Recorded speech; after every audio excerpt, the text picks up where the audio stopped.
Hi guys, Nathan Santiago here, and for today's video, we will be going back to Diguisit. So here in Diguisit, it's not just about the rocky formations that they have here in Baler, Aurora, but they also have different types of waterfalls. There's this mother falls, which is actually not found here in Baler, but from a different place. So it will take you around 35 to 45 minutes to go there. But this time, we will be heading to a small waterfalls here, which can be driven by. If you have a car or a motorcycle, you can just park on the side and go up there. So we will be heading there. This is also called the Diguisit Falls, and let's ride.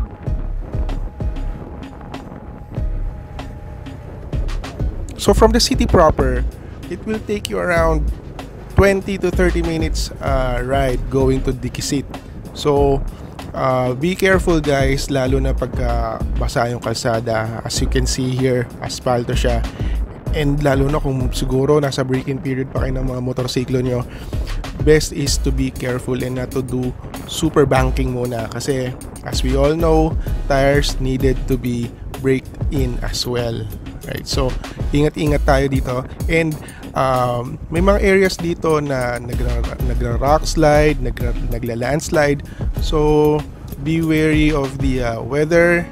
Also, pagka nasa mabundok na area na kayo, check nyo na rin kung may mga warning signs, okay?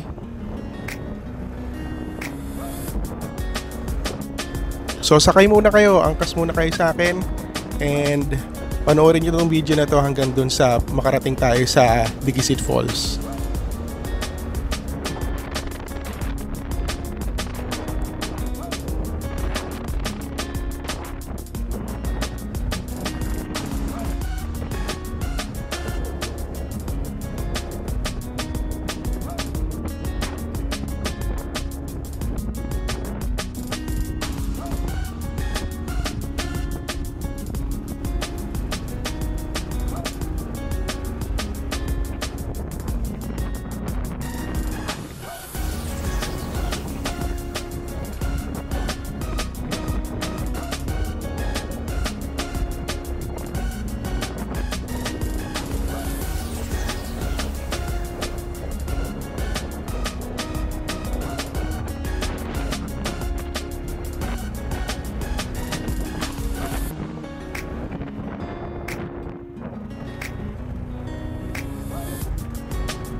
So on this area, kung napansin nyo kanina sa video, medyo cloudy pa, pero pagdating mo dito sa tinuro ko kanina na cloudy area, dapat hindi na ganun ka-cloudy.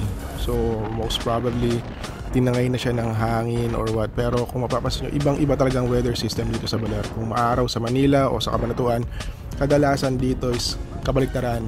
Usually maulan or napakakapal na ulap ang makakasalubong nyo along the way.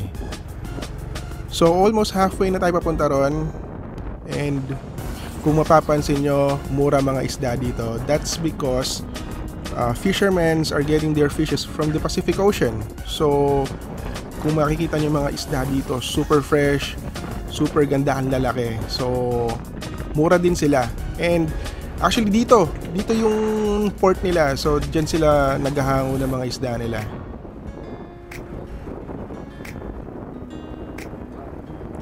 Doon sa mga hindi pa nakakaalam, ang mga karne dito, mga mura din. Meron dito silang ino-offer na karne ng baka and karne ng kalabaw. So, try nyo minsan mag-ikot sa palengke nila. Mas mura ang karne nila dito kaysa sa Manila. So, kung may bala kayo and tingin nyo mas mura nga talaga, kung maniniwala kayo sa akin, Meron naman silang mga binibentang coolers dyan, mag-uwi na rin kayo ng karne. Kasi yung mga karne ng baka dito, galing sa mga, hindi doon sa mga feeds ang mga pinapakain, kundi yung sa mga natural, yung mga damo talaga mga pinapakain dito.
So nandito na tayo sa area kung saan very prone na magkaroon ng rock slide. So as you can see, the road is just beside the mountain, and as you can see, merong warning sign na nagsasabi nito. So for this, just be wary, maging cautious kayo kung may naririnig kayong rumbling sounds. Try to observe around you kung merong ba mga nangyayaring nahuhulog na bato.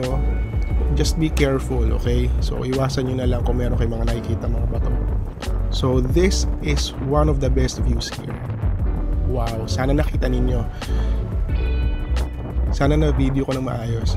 So for this area, medyo rough yung road, and walang problema dito kay DS. Kayang-kaya.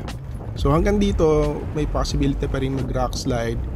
And as you can see naman, madamo. So may possibility na ma-uproot yung mga puno, mausog yung mga bato. So basta mag-ingat lang kayo pagka pupunta kayo dito.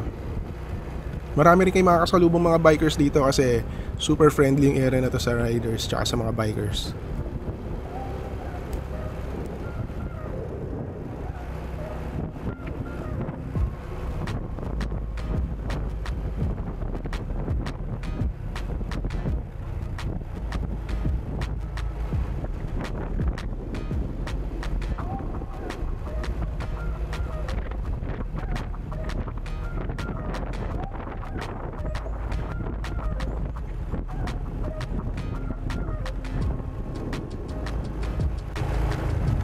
So we're almost here, and as you can see, sa left side is the beach, and on the right side is yung waterfalls. So pagka medyo summertime, maraming tao dito, punong-puno tong area ng mga sasakyan. And what's good about going here off season is like this, hindi masyadong maraming tao. So park muna tayo. Swerte nga natin kasi nakapark tayo dito sa may harap mismo. Pero pagka peak season talaga, grabe. Kailangan mo maghanap ng area para maparadahan, and super crowded tong pataas na to. Lahat nagpipicture, lahat nag-hiking. Ayaw mag-take turns dun sa waterfalls. Gusto lahat sila nandun. So tara!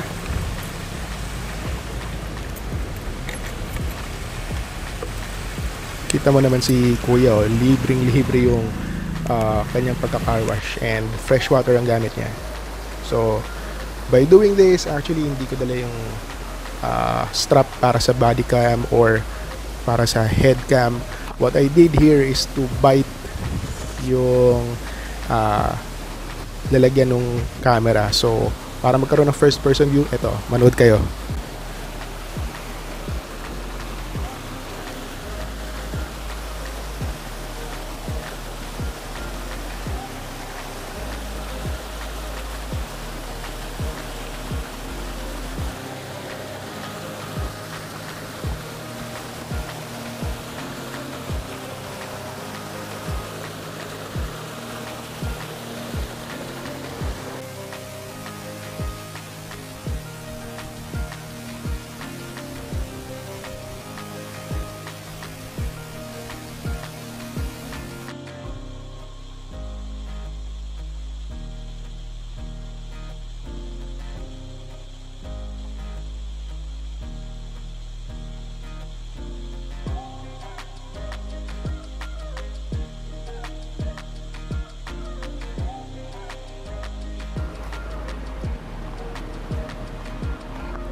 Thank you so much for watching, guys. I hope you enjoyed riding with me here in Baler. And if you haven't subscribed yet, click that subscribe button and join me in my adventures, alright? So have a good one, guys. And I'm planning on having giveaways, so make sure that you're subscribed, and I will be posting soon on how to join the giveaways. Bye bye.